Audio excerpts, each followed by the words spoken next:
I'm Kevin Shaw, Editor-in-Chief of Mopar Connection Magazine. In this episode, we're finally installing the super cool disc brake kit that Baer Brakes sent us a couple months ago.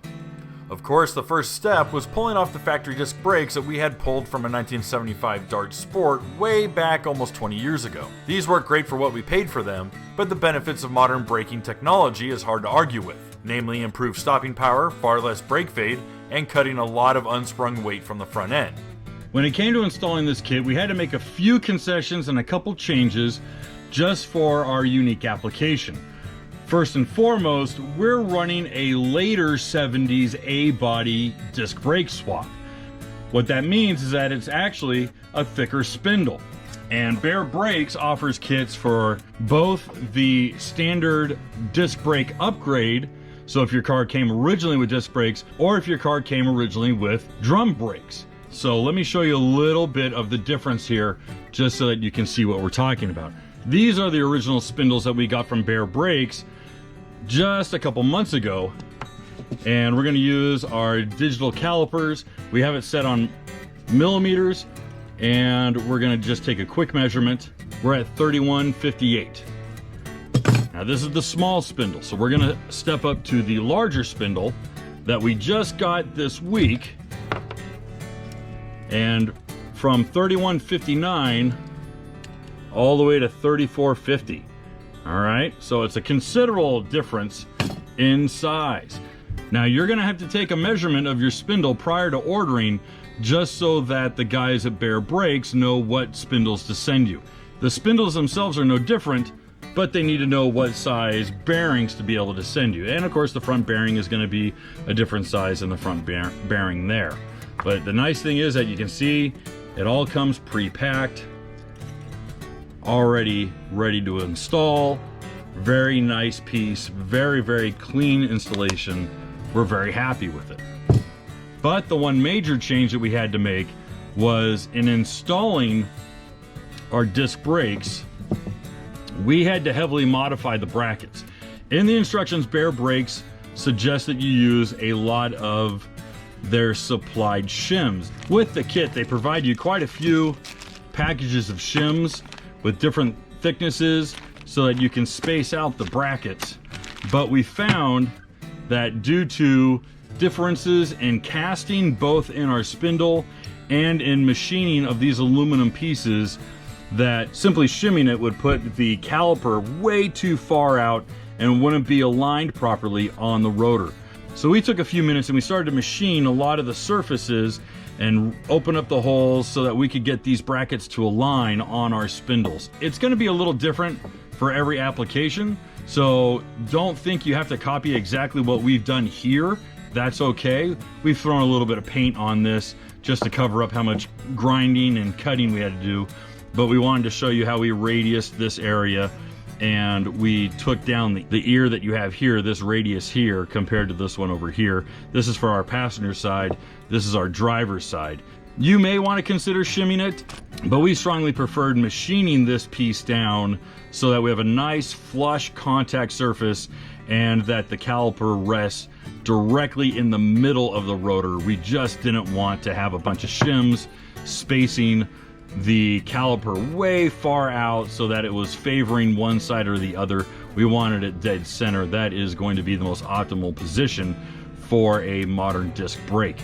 22.7 with hardware, hub, everything.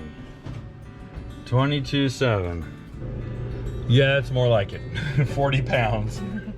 Frankly, we didn't film the hardest part of our installation, which was the hours of trial and error trying to get Baer's billet aluminum caliper brackets to fit flush up to the factory cast spindle. The brackets are close, but since I didn't want to use a lot of spacers, it was worth the back and forth to shave these down to better fit the backside of the spindle. Again, this is not what Baer suggests.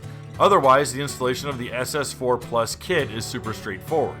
Install the caliper bracket with the supplied hardened bolts and a little bit of blue Loctite and torque them down to 60 pound-feet of torque. We did end up using a single pair of Baer's thicker spacers to back the caliper away from contacting the inside of our well-drag light front runner, so be mindful of the backspacing on your rims so they won't contact or grind.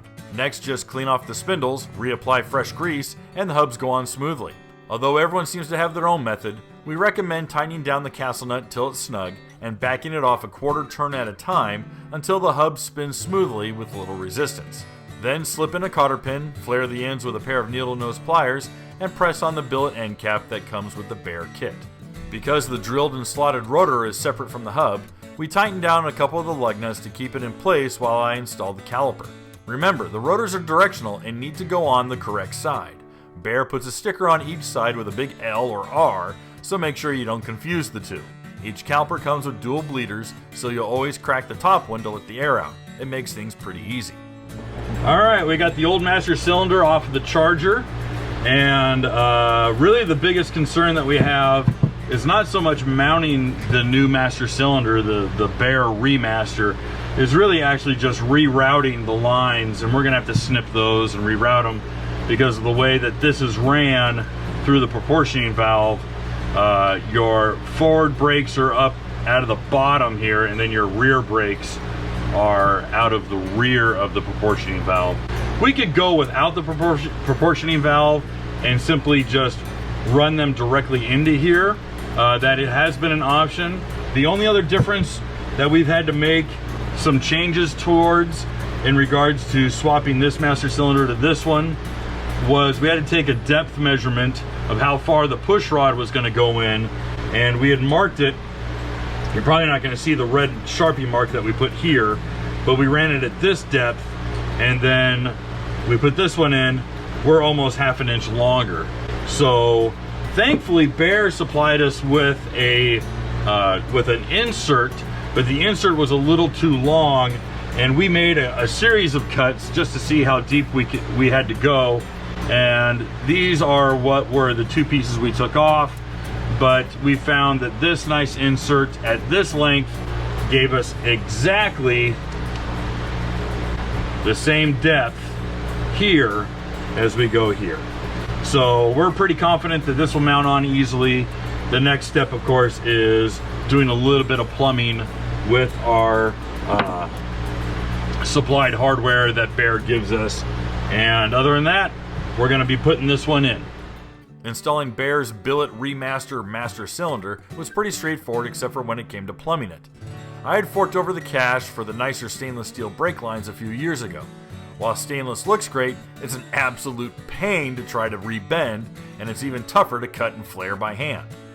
After a few failed attempts, I gave up and grabbed some mild steel line, which was a lot easier to plumb.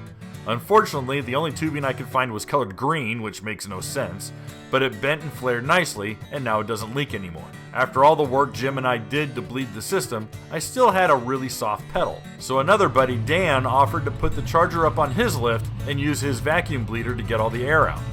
Dan's a former SCCA and Trans Am racer who used to race a pretty sick 69 Camaro. Although the race car was sold off years ago, he still got the same black 4-speed Camaro that he had in college and his dad's restored Ford pickup, so that's pretty cool too. When all said and done, the vacuum pump made a huge difference and the charger was feeling really good. So of course, it was time for a good old-fashioned shakedown cruise.